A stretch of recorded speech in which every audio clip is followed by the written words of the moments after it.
So we have a new program that we're running with the DC, and it's called a Micro-Cert. Oh, cool. I'll explain to you a little bit about what that is, and then field any questions you guys have about it. So a Micro-Cert is really a different size learning unit. So we have right now like the full semester-long class.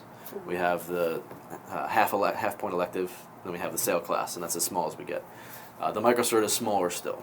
The idea is that there is one concept or one skill that you would have to learn and display your mastery of.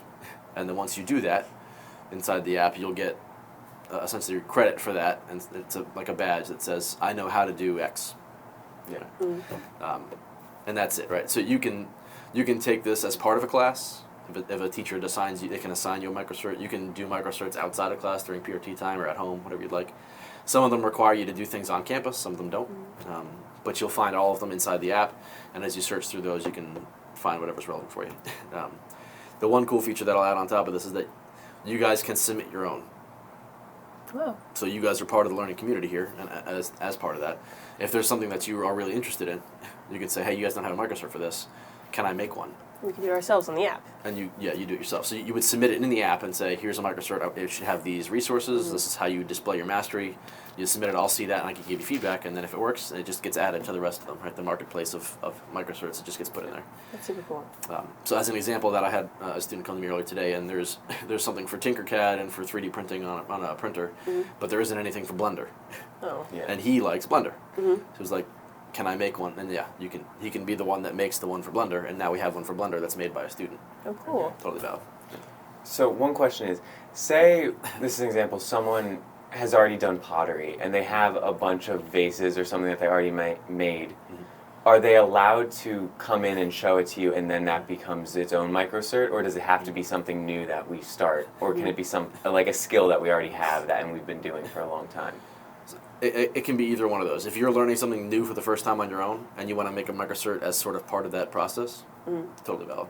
If you know something because your aunt taught you how to do it when you were 7, that doesn't matter to me, right? It's still valid learning, and you can share that knowledge that you have with other people.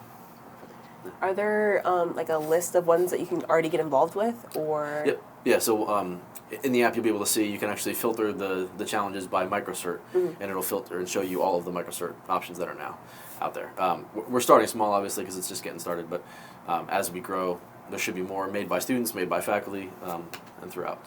So how long would it, like, how many hours would it require for us to complete a Micro-Cert and get the credit, basically, for it? It's going to be different based on each one. So we have the new laser cutter engraver. That is probably about 2-3 hours, because you have to actually go through and get the full spectrum laser certs on that. And there's 2 of them. You have to get the safety one and the actual how to use it, right? So that's about 3 hours to do the whole thing. You have to watch all the videos and pass this little quiz that they have on their website as part of their whole thing.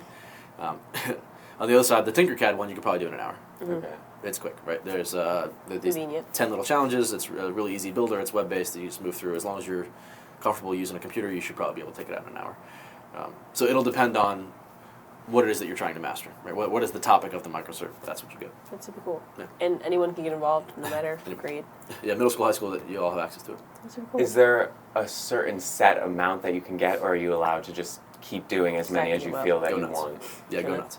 I mean, we're a community of learners here. I want to give you the opportunities to learn, but then also display your learning. So yeah, it's as much as you want to, as much as you have the time and space to do, go ahead. There is no other like academic backing for this, so it's not like you're gonna. It doesn't contribute to your GPA, right? You're not gonna get marks because you tried 3 times and missed it. Right? It's like if you submit one to me and you're like clearly have no idea what you're doing, I'm gonna say, hey, here are some things that you need to fix. Go back and fix them, and then come back. So if you took 7 tries to get there, it doesn't hurt you in any kind of way. Right? There's no space there. But these are equipping you with real-world skills or knowledge, right, that you can use later on for yourself at home, hobby, for college, for career, whatever it is you're working on. So I know it doesn't affect like our GPA or anything, but do we get credits and other stuff when we do these Micro-Certs? Like, are we able to put it on our transcripts for, say, when we're applying to colleges? Right. Are we allowed to say, completed a Micro-Cert in X? Right. You may be able to, but they're small, right? So they're not going to be, like, if you competed on the soccer team for a fall season, right, that's, I don't know, human be what, 30 hours, 40 hours? Yeah. That's a significantly larger piece, and we might not even put that on our college transcript, right? So there's an element there where it's not quite that significant.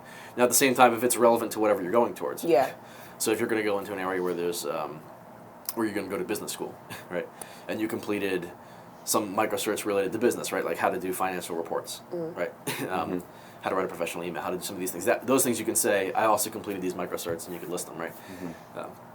But that would be up to an individual choice. It's not one of those things that colleges are expecting or is normal that way. This is a mechanism that's normal in the corporate world. So most businesses in corporate America use micro-certs as a tool for professional development.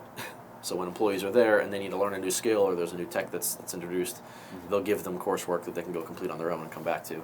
And that's how they keep up to date. So it would be like a step ahead once it's time to Yeah, go to you're college essentially and all learning that how they work it, yeah. stuff. That's super cool. Yeah. Cool. Any other questions, thoughts? No. That seems super cool. I'm excited to be involved, personally. Awesome. Yeah, It really opens up a lot of doors because I know, even me, I have some hobbies that I would love to make more official in some ways, but I don't know how, and now it seems like I'm able to bring it to you and open it up. Yeah, there's a mechanism for it. It's less of like a forced thing. You can do whatever you're intrigued in or interested in, and you don't have to, it doesn't have to be run by the school in some sort of way. You can just do whatever you want. So yeah. it's also great. Yeah.